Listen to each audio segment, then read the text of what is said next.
Well, the anticipation is hard to miss. Just take a look at this giant ad for BetMGM, one of more than a dozen platform providers with licenses from the state. Now, Michigan's Gaming and Control Board says it will announce a go-live date at any point, really. Once that happens, platform providers like BetMGM will have a couple days of testing and then the official rollout. We could see a live launch next week. And it's coming at a time when there's a lot to bet on, from the NFL playoffs to college basketball and the NHL season getting underway. It's been months of planning and preparation, with Michigan's retail sports betting already up and running since March. But the highly anticipated online sports betting, commercials for which you've likely been unable to avoid, is now just days away too, along with online casino games. Michigan has 15 operators' licenses to host online sports betting, 12 belonging to tribal casinos, and 3 for each of the casinos in Detroit, Motor City, MGM Grand, and Greektown. Between the tribal casinos and the Detroit casinos, somewhere between 16, 17, and as much as $21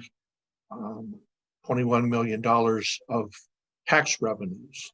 The Detroit share of that, we're looking at somewhere between 2.3 and say $3 million.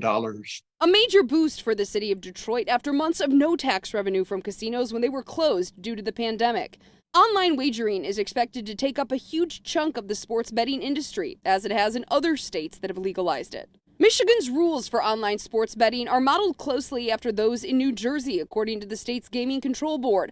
A top priority before rollout, security. You need to be 21 to play and set up an account with one of the licensed platforms. Since you're not in person making the bet, we have to be very careful that we know the customer and we also know the location of the customer. All those testing procedures, the identification, the geolocation, all the things that have to be in place before we could launch online takes a considerable amount of time.